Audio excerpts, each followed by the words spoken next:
I'm ready. Yes. Good. Should we jump over now? Okay. All right, I'm ready. Hi everyone and good afternoon. Thanks for coming. My name is Stevie, and as you all know, I'm the mom of a funny, smart, happy 3-year-old who also has epilepsy. All of the information for this presentation I got off of the Epilepsy Foundation webpage. It's a great resource for parents and caregivers of children with epilepsy, as well as a great resource for anyone who's looking to learn a little bit more about epilepsy. 1 in 26 people will experience difficulties of epilepsy at some point in their life. That's 65 million worldwide, 2 million in the US, and 300,000 of these people are children 14 and under. Epilepsy kills 50,000 people each year in the United States. When looking at a disease like breast cancer that kills 39,000, you can see the absolute seriousness of epilepsy. 6 out of 10 cases have no known cause, as is the case with our son Sam. It's important for caregivers of children with epilepsy to be well informed about the type of seizure the child has, the medication they're on, the signs and symptoms of these seizures, and what to do in this instance of a seizure. It's also important to know what special considerations you need to be made when watching these kids, as they have difficulties that many children don't experience. Individuals can have 1 or more types of seizure. Today I'm going to be going over 3 types of seizures that are the most common in children, although there are many other types of seizures and seizure disorders. The first one I'm going to talk about is the absence seizure. Typically, these seizures affect children 4 to 16 years old. In this short video, you can see what an absence seizure looks like.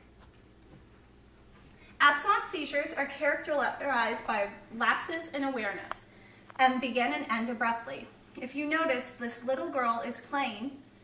She pauses, her eyes blink rapidly, and then she goes right back to playing. They're that quick. No first aid is immediately needed with this type of seizure, but it's important to document your children or the children you're caregiving's instances of seizures, because they can affect the children's ability to learn and their level of consciousness. The next type of seizure we're going to talk about is the partial complex. This is the kind of seizure my son most often suffers. It affects all ages and is characterized by a trance-like state, fumbling and picking. In this video, you can see the little girl picking at her clothing and staring off. She also will not have any memory of this episode. Safety is the biggest concern with this type of seizure. An individual can be cooking, and if they start to have a seizure, burn themselves, they can wander off and out of their house, and if in public, they can walk into the street. It is important, if you are with a person having this type of seizure, to move the objects that are in their way and have them calmly sit in a safe place. Also stay with them until they are alert. This type of seizure is not an emergency unless it lasts for more than 5 minutes. Our sons can last up to 20. In that instance, you need to call 911 or bring them to a hospital. The last type of seizure I'll talk about is the tonic-clonic or grand mal seizure. This is the most well-known type of seizure and the most common, and affects all ages. It is characterized by the stiffening of limbs and the jerking, and breathing may also be affected. As you can see, this caregiver has known what to do. They place the child on their side to preserve their airway. They place a soft object under the child's head, and they moved everything from around the child so he wouldn't injure himself. A common misconception is to place something in their mouth to avoid them swallowing their tongue. That's a myth. People will not actually swallow their tongue, and placing anything in their mouth puts them at great risk.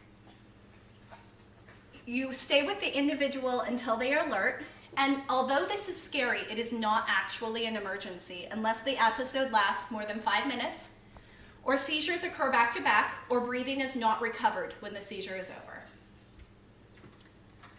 Along with the signs and symptoms, and what to do in case of a seizure, it's also important to know the special consideration that needs to be taken for these children.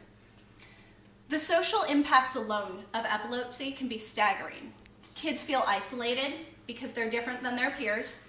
They have loss of self-esteem and can be depressed, can lead to depression, and they have a great fear of embarrassment of having a seizure in public in front of their friends.